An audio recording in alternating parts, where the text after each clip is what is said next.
Friends, welcome to my YouTube channel study with Jas and आप सभी का स्वागत है। आज हमारा जो वीडियो है ये वाक्य, उपवाक्य और वाक्यांश को पूरा रिलेट करेगा। वाक्य को इंग्लिश में सेंटेंस बोलते हैं, उपवाक्य को इंग्लिश में क्लॉज बोलते हैं और वाक्यांश को इंग्लिश में फ्रेज बोलते हैं।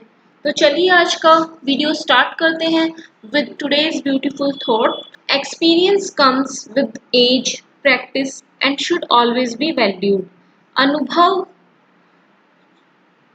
आता है उम्र से और प्रैक्टिस से, और हमेशा उसकी कदर होती है, उसकी इज्जत की जाती है। एक्सपीरियंस की, आप किसी भी चीज़ में मास्टर तभी बन सकते हैं जब आप उसके लिए ज़्यादा से ज़्यादा समय दें या उस चीज़ को ज़्यादा से ज़्यादा प्रैक्टिस करें, हैबिट में लाएं, तभी आप उस पर्टिकुलर सब्जेक्ट के या पर्टिकुलर किसी भी चीज़ के मास्टर बन सकते हैं। तो चलिए आज का वीडियो स्टार्ट करते हैं।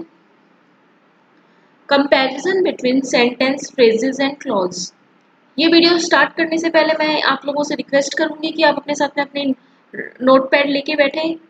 आप साथ ही साथ में नोट्स भी बनाते चलिए। जो भी मैं चीज़ें हिंदी में बताऊंगी वो आप सब लोग हिंदी में भी अपने साथ में लिखते हुए चलिए। जैसे सेंटेंस को हम वाक्य कहते हैं, फ्रेज को हम वाक्यांश कहते हैं और क्लॉज का हम उपवाक्य कहते हैं। तो आप इस सीक्वेंस में इनको लर्न करना। जैसे वाक्य हो गया सेंटेंस, उपवाक्य क्लॉज हो गया और वाक्यांश जो है वाक्य का अंश वो फ्रेज हो गया। हिंदी में ये चीज़ें बहुत ही क्लियर आपके समझ में आ रही हैं। चलिए फिर हम जो भी इनकी विशेषताएं हैं, जो भी ये ब्रैकेट्स में हमने लिखा है वो वन बाय वन रीड करते हैं। फर्स्ट स्टार्ट करते हैं सेंटेंस से। सेंटेंस की डेफिनेशन दी गई है और सेंटेंस को हम पहचानेंगे कैसे वो बताया गया है। देखिए, a sentence starts with a capital letter and ends with a full stop. जो एक सेंटेंस है वो स्टार्ट होगा कैपिटल लेटर से और एंड हो जाएगा फुल स्टॉप पे। अब इसकी डेफिनेशन देख लेते हैं। A group of words that makes a complete sense is called a sentence. शब्दों का वो समूह जिसका कोई अर्थ निकलता हो उसे हम सेंटेंस या वाक्य कहते हैं। It has subject, object and verb. एक सेंटेंस के अंदर सब्जेक्ट भी हो सकता है, सब्जेक्ट और ऑब्जेक्ट भी हो सकती है, सब्जेक्ट और वर्ब भी हो सकते हैं। It can make a complete sense. देखिए सेंटेंस जो भी होगा ना उसका एक कंप्लीट सेंस निकलेगा। दूसरा हम बात करते हैं फ्रेज के बारे में। Phrases, these are also group of words but are incomplete and hence does not make a sense। जो phrases हैं वो सिर्फ ग्रुप ऑफ वर्ड्स तो सारे ही हैं। सेंटेंस भी ग्रुप ऑफ वर्ड्स है, फ्रेजेस भी ग्रुप ऑफ वर्ड्स है और क्लॉजेस भी ग्रुप ऑफ वर्ड्स है। तीनों की ये तो सिमिलैरिटी हो गई, मतलब तीनों में ये समानता हो गई कि तीनों ही ग्रुप ऑफ वर्ड्स है। लेकिन जो फ्रेजेस जो होते हैं वो इनकम्प्लीट सेंस देते हैं। सेकंड पॉइंट फ्रेजेस का, it does not have subject and verb. इसके अंदर ना तो सब्जेक्ट होता है ना ही वर्ब होता है। It can not make a complete sense, ये सेंस भी कंप्लीट नहीं देता है। क्लॉज, अब हम बात कर लेते हैं उपवाक्य की। क्लॉज जिसको कहते हैं हम, क्लॉज की हम बात कर रहे हैं। These are a group of words and can और can not make a complete sense. Clause जो होते हैं ग्रुप ऑफ वर्ड्स होते हैं ये भी, लेकिन कई बार तो ये कंप्लीट सेंस प्रोवाइड करेंगे आपको, लेकिन कई बार ये कंप्लीट सेंस नहीं भी प्रोवाइड करेंगे। इसके लिए रिस्पॉन्सिबल है इसके काइंड्स। क्लॉजेस के दो काइंड्स होते हैं, डिपेंडेंट क्लॉज और इंडिपेंडेंट क्लॉज। वो हम इसी वीडियो में आगे समझेंगे। Clause, it has subject, verb, predicate of his own. Clause जो है उसका खुद का सब्जेक्ट होता है, वर्ब होती है, प्रेडिकेट होता है खुद का ही। It can make a complete sense, और एक कंप्लीट सेंस ही प्रोवाइड करता है। Definition of phrase. फ्रेज की हम डेफिनेशन देख लेते हैं। फ्रेज को हिंदी में वाक्यांश कहते हैं। इसकी डेफिनेशन है अ group of words which make sense. उनका सेंस तो निकलता है लेकिन but not complete sense is called phrase. Example देखते हैं। फर्स्ट, हम पहले जो अंडरलाइन वर्ड्स हैं इन्हीं को सिर्फ रीड करेंगे और कोशिश करते हैं कि उनका कोई सेंस निकल रहा है क्या। In the east, on a wall, to my door, of great beauty, of the mountain. इनका कोई भी सेंस निकल नहीं रहा है। इन द ईस्ट दिशा के बारे में बता रहा है कि ईस्ट दिशा में। ऑन ए वॉल दीवार के ऊपर। टू माई डोर मेरे दरवाजे पर। ऑफ ग्रेट ब्यूटी मतलब बहुत सुंदरता का। ऑफ द माउंटेन, ये कोई भी इनका मतलब ये ठीक है, ये एक वाक्यांश है, इनका सेंस तो निकल रहा है बट कंप्लीट सेंस नहीं निकल रहा है इन सेंटेंस, इन ग्रुप ऑफ वर्ड्स का। अब हम इनको पुट करके देखते हैं एग्जांपल्स के अंदर, तो जिस सेंटेंस के अंदर इनको लिखा गया है वो रीड करके देखते हैं। The sun rises in the east. अब इसका पूरा एक सेंटेंस का मीनिंग निकल गया है कि जो सन है वो राइज उगेगा ईस्ट दिशा की ओर। Humpty Dumpty sat on a wall. अब हम्टी डम्टी है वो बैठे हुए हैं किस पे, वॉल पे, दीवार के ऊपर।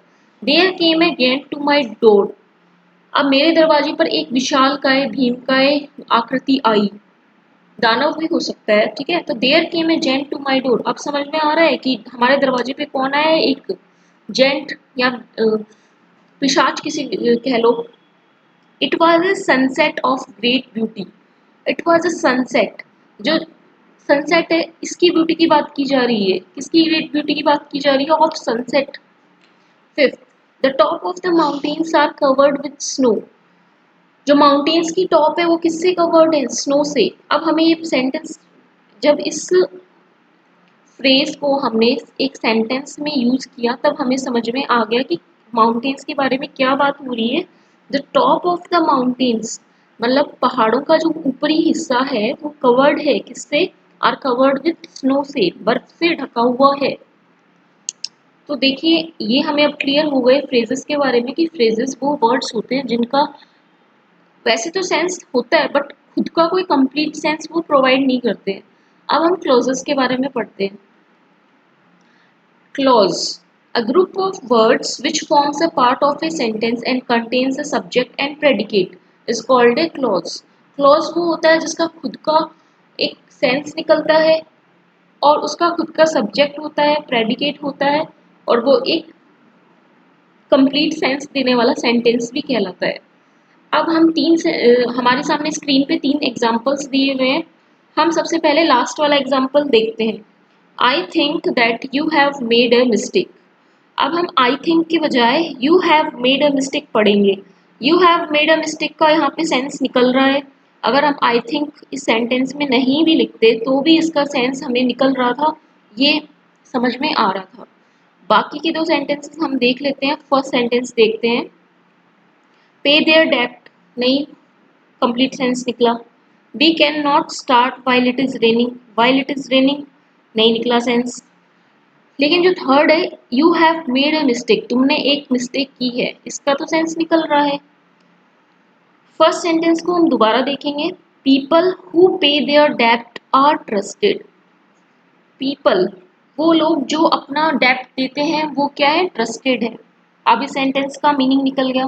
Second, we can not start while it is raining, हम कुछ शुरू नहीं कर सकते जब तक कि बरसात हो रही है। Third, I think that you have made a mistake. I think that you have made a mistake, मुझे ऐसा लगता है कि तुमने एक मिस्टेक की है। अब ये तीनों जो हैं ये एग्जाम्पल हमने क्लॉज के भी लिए हैं और काइंड्स ऑफ क्लॉज में भी हम इन्हीं को यूज करेंगे। देखिए clause are of 2 kinds, first dependent clause, another is independent clause. Dependent clause नाम से ही हमें पता चल रहा है कि जो complete sense provide, dependent clause वो होते हैं जो कंप्लीट सेंस प्रोवाइड नहीं कराते, डिपेंड है किसी पे, दूसरे वाक्य पे वो पूरी तरह से निर्भर है, उन्हें हम डिपेंडेंट क्लॉज कहते हैं। इंडिपेंडेंट क्लॉज वो होते हैं जिनका खुद का सब्जेक्ट वर्ब कॉम्बिनेशन होता है, साथ में वही कंप्लीट सेंस प्रोवाइड भी करते हैं, तो उन्हें हम इंडिपेंडेंट क्लॉज कहते हैं। जैसे you have made a mistake, ये एक इंडिपेंडेंट क्लॉज है क्योंकि इसके अंदर खुद का सब्जेक्ट भी है, खुद का वर्ब भी है और उसका कंप्लीट सेंस भी निकल रहा है। यू जो है वो एक सब्जेक्ट है, मेड जो है वो वर्ब है और इसका एक कंप्लीट सेंस भी निकल रहा है। बाकी जो 2 एग्जांपल्स हैं, पे देयर डेब्ट, ये डिपेंडेंट क्लॉज हैं, ये किस पे डिपेंड है, रेस्ट ऑफ द सेंटेंस पे डिपेंड है, इसीलिए ये डिपेंडेंट क्लॉज कहलाएंगे दोनों के दोनों। आगे देखते हैं types of clause and types of phrases. यहाँ पे हम कुछ टाइप्स ऑफ क्लॉज के बारे में पढ़ेंगे और कुछ टाइप्स ऑफ फ्रेजेस के बारे में हम रीड करेंगे। टाइप्स ऑफ फ्रेज हैं noun phrase, adjective phrase, sorry, types of clause जो है उसके अंदर हम गलती से फ्रेज लिख दिया गया है, ये टाइप्स ऑफ क्लॉजेज हैं। ये हम पढ़ेंगे noun clause, adjective clause, adverb clause. और टाइप्स ऑफ फ्रेजेस के अंदर हम पढ़ेंगे नाउन फ्रेज आता है इसमें ऊपर पहले, ठीक है। उसके बाद verb phrase, preposition phrase, adjective phrase और एडवर्ब फ्रेज। चलिए फर्स्ट नीचे देखिए, एक सेंटेंस के अंदर in a sentence we can add two और मोर देन टू क्लॉज। एक सेंटेंस के अंदर हम दो और दो से अधिक क्लॉज को भी ऐड कर सकते हैं। दोबारा सुनिए मेरी बात को, एक सेंटेंस में हम दो या दो से अधिक क्लॉज को भी हम ऐड कर सकते हैं। और क्लॉज वो होते हैं जो उपवाक्य होते हैं। उपवाक्य जिनका कोई सेंस निकलता हो, वो दो तरह के होते हैं, डिपेंडेंट और इंडिपेंडेंट। हम मिक्सचर कर सकते हैं डिपेंडेंट और इंडिपेंडेंट क्लॉज का साथ में भी। फर्स्ट एग्जांपल से यहाँ पे एक्सरसाइज दी हुई है, इसके अंदर हमें exercise based on phrase and clauses, इसके अंदर हम समझेंगे कि फ्रेज और क्लॉजेस को एक ही सेंटेंस में हम कैसे कैप्चर करेंगे। चलिए देखते हैं। I like the cake with cherries. मुझे जो केक है वो चेरीज के साथ पसंद है। तो इस सेंटेंस में देखिए, आई जो है वो सब्जेक्ट है, लाइक जो है वो वर्ब है। द केक विथ चेरीज के अंदर, द केक विथ चेरीज के अंदर कोई भी सब्जेक्ट नहीं है और कोई भी वर्ब नहीं है। तो द केक से लेके चेरीज तक का सेंटेंस जो है वो फ्रेज है। सेकंड सेकंड सेंटेंस को देखिए, I like the cake which has cherries. अब इस सेंटेंस को आप ध्यान से देखिए, आई जो है ये सब्जेक्ट है, लाइक वर्ब है, the cake which, the cake which हो गया सब्जेक्ट, हैज वर्ब हो गई, और चेरीज जो है ये चेरीज यहाँ पे यूज हुआ है कि मैं क्या पसंद करता हूँ, I like the cake which has cherries. तो इस सेंटेंस के अंदर आई सब्जेक्ट हो गया, लाइक वर्ब हो गया, यानी कि ये क्लोज हो गया। उसके बाद में द केक विच, ये पूरा का पूरा सब्जेक्ट हो गया दोबारा से, हैज वर्ब हो गया, यानी कि इस सेंटेंस में दो क्लोज हो गए। एक तो आई लाइक का हो गया और दूसरा द केक विच, ये एक सब्जेक्ट हो गया और हैज वर्ब हो गया, यानी कि दो मतलब combination of subject verb is called clause. Third देखिए, the book is lying on the table. अब the book subject, is lying verb और ऑन द टेबल जो है वो फ्रेज हो गया। फोर्थ देखिए, his brother helped me but I could not scored good marks in the exam. His brother helped me but I could not scored good marks in the exam. उसके भाई ने मेरी मदद तो की थी लेकिन मैं अच्छे मार्क्स नहीं ला पाया।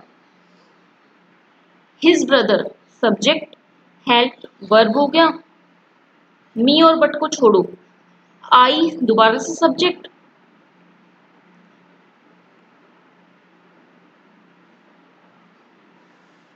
कुड नॉट स्कोर पूरा का पूरा, कुड नॉट स्कोर पूरा का पूरा वर्ब हो गया, good marks in the exam ये पूरा फ्रेज हो गया। हम इसको दोबारा से देखेंगे। हिज ब्रदर सब्जेक्ट हो गया, हेल्प वर्ब हो गया। अब मी और बट को छोड़िए, आई दोबारा से सब्जेक्ट हो गया और कुड नॉट स्कोर दोबारा से वर्ब हो गया और good marks in the exam ये सारा का सारा फ्रेज हो गया। फिफ्थ क्वेश्चन, फिफ्थ देखिए, when I came here I saw him and I greeted him. अब इस सेंटेंस में क्लॉज ही क्लॉज है, लेकिन हमें ये बताना है कि कौन सा डिपेंडेंट है और कौन सा इंडिपेंडेंट है। व्हेन आई केम हियर, अब इसमें इफ, व्हेन ये जब चीजें लग जाती है ना तो वो डिपेंडेंट क्लॉज हो जाता है। तो आई केम तो है, आई मतलब सब्जेक्ट, केम मतलब वर्ब, दोनों इसमें दे रखी हैं, लेकिन व्हेन आई केम हियर ये डिपेंडेंट क्लॉज हो गया। उसके बाद देखिए, आई सॉ हिम, मैंने इसको देखा, ये इंडिपेंडेंट क्लॉज है भाई। आप किसी को भी देख सकते हो इस सेंटेंस में, पूरा इसका मीनिंग निकल रहा है, पूरा का पूरा सेंस निकल रहा है। आई सब्जेक्ट हो गया, सो इसमें वर्ब हो गया, सब्जेक्ट वर्ब कॉम्बिनेशन, ऊपर से किसी पे डिपेंड नहीं है। एंड के बाद वाला जो सेंटेंस है वो भी इंडिपेंडेंट है। आई दोबारा से सब्जेक्ट हो गया, ग्रीटेड मतलब आप किसी को विश कर रहे हो, यू ग्रीटेड समवन या यू ग्रीटेड हिम, तो ग्रीटेड यहाँ पे वर्ब हो गया दोबारा से। तो इसमें I subject, greeted verb, last की जो दो हैं कोमा के बाद लास्ट की जो दो सेंटेंसेस हैं, एंड से पहले वाला और एंड के बाद वाला, दोनों के दोनों इंडिपेंडेंट क्लॉज है।